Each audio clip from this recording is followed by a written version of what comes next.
आप सभी को मेरा प्रणाम है। एक बेटी कहूँगी कि उसको कुछ वर्षों से विवाह के पश्चात बच्चा नहीं हुआ है। वह बहुत परेशान है और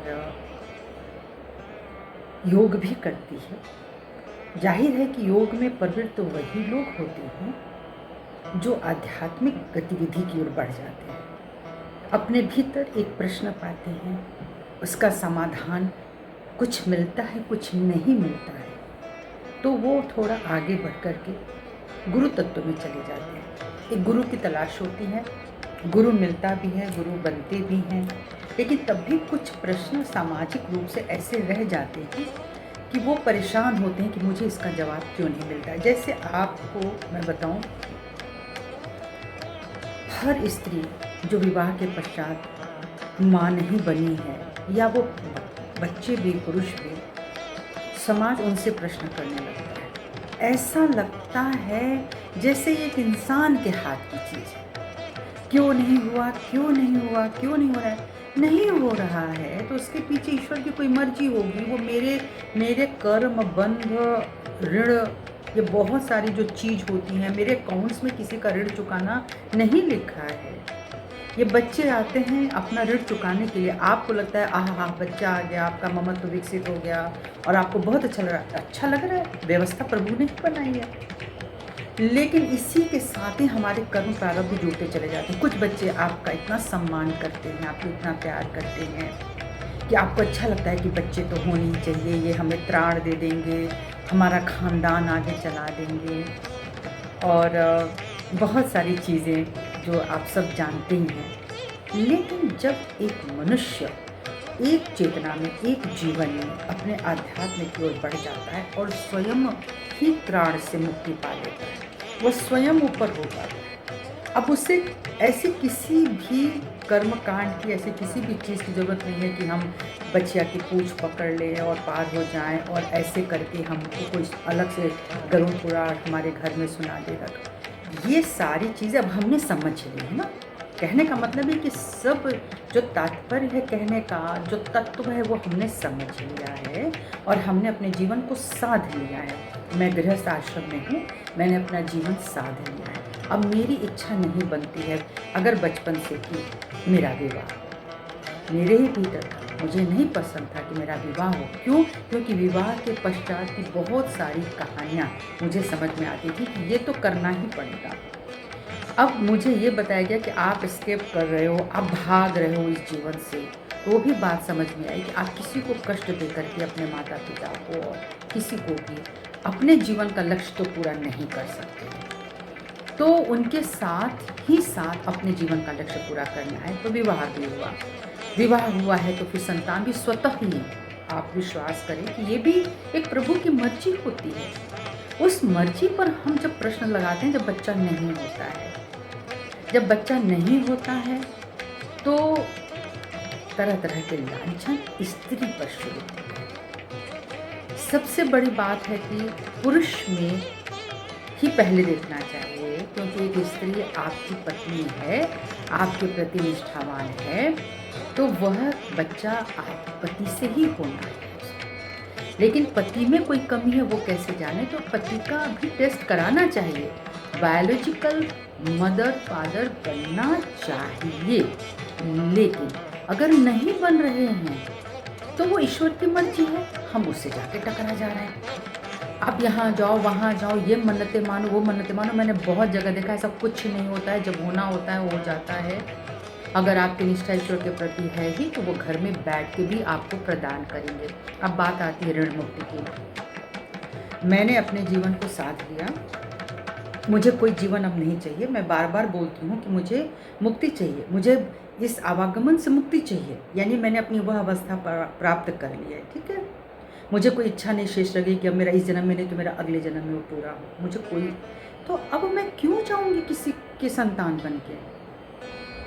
अब मैंने सबको भी मुक्त किया है कि जो लोग भी मुझ पर ऋण चढ़ाए हैं या मैंने उनके ऊपर कोई ऋण दिया है, तो मैं हाथ जोड़ करके मैं ईश्वर से प्रार्थना करती हूँ, मुझे ऋण मुक्त कर दीजिए। इसी ऋण मुक्ति की वजह से कोई बच्चा गर्भ में आता है तुरंत चला जाता है, कोई बच्चा पैदा होने के पश्चात चला जाता है, कोई कुछ साल बाद चला जाता है, कोई यौनावस्था में जाता है, कोई, यानी मृत्यु के कितने प्रकार हो रहे हैं आप देखिए। ये तो जब आप अस्पताल में जाएंगे, अन्य परिवारों में जाएंगे, तब आपको पता चलेगा कि बच्चे का होना ही बड़ी बात नहीं होती है।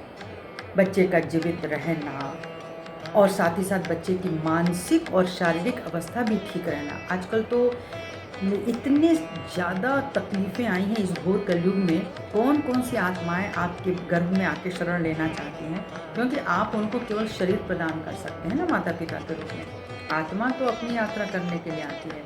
अब वो कौन सी आत्मा आ रही है, उसने कौन से कुकर्म किए थे, कौन से उसके अपने प्रारब्ध बने थे, क्या था जो उसकी चीज़ें हैं, जो अंग भंग आता है या मेंटल प्रॉब्लम होती है, तो बहुत सारी तकलीफ़ों के साथ भी बच्चा आ सकता है। ऐसे बच्चे की हमें क्या ज़रूरत है। फिर लोग कहते हैं, मैंने बहुत जगह सुना भी है, पढ़ा भी है, बहुत संत भी बोलते हैं, आपको किसी का ऋण नहीं चुकाना है तो आपको बच्चा नहीं होगा।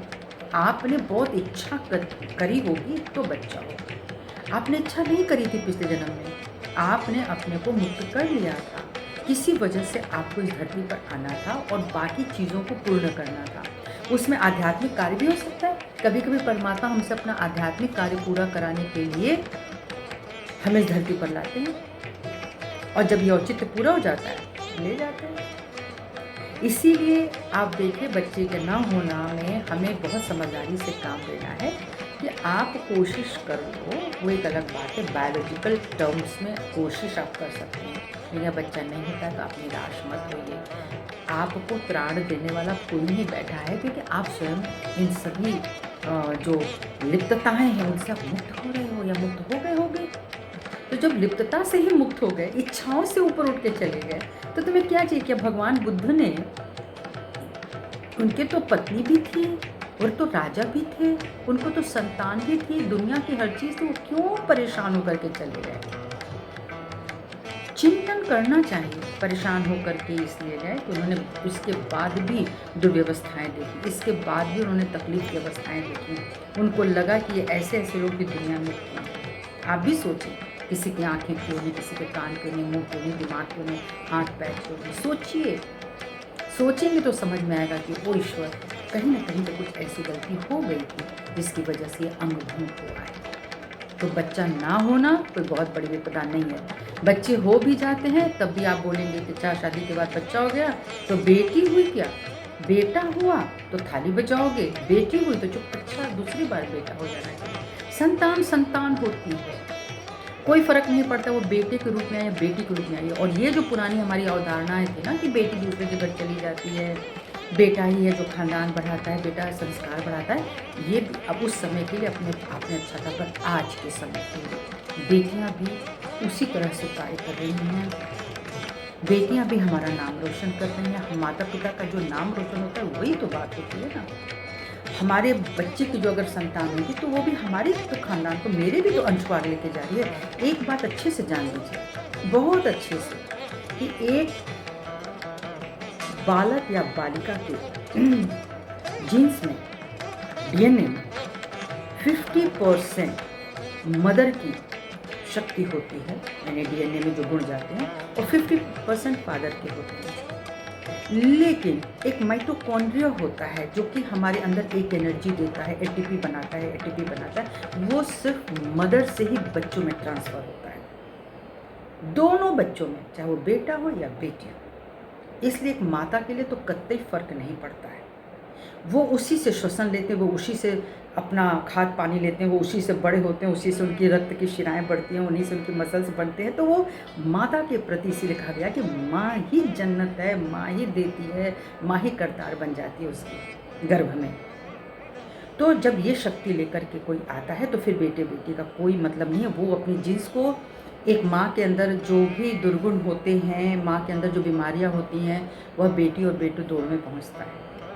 पिता का तब भी बच जाता है, लेकिन माँ का पहुँचता है। इसीलिए माता के रूप में महत्ता इसलिए दी गई है कि जो संतान आएगी वह संतान कितनी कुशल हो, कितना उसके अंदर वैभव हो, आध्यात्म हो, खूबसूरती हो, वो एक माता पे निर्भर करता है। लेकिन बच्चा न होना इसका अर्थ है कि आपकी पूर्व जन्म की कोई कामना बाकी ही नहीं थी, आपने नहीं रखी थी।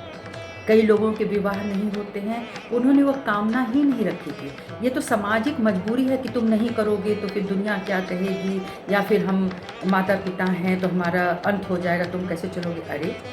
वो अपने भाग्य से आई है या आया है, वो अपने भाग्य से चलेगा। विवाह, मकान, संतान, जो भी है, ये गाड़ी, वाहन, ये मैं पूर्ण विश्वास के साथ कहती हूँ, ये पूर्व प्रारब्ध से जुड़ा होता है। ये आता है अपनी-अपनी इच्छाओं से। आज अगर मेरे पास एक बंगला है, आज मेरे पास एक गाड़ी है, मैंने क्या किया?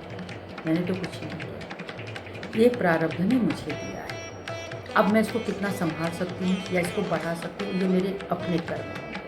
इसलिए आप बिल्कुल परेशान मत हो और इसी तरह से आप आगे बढ़ें।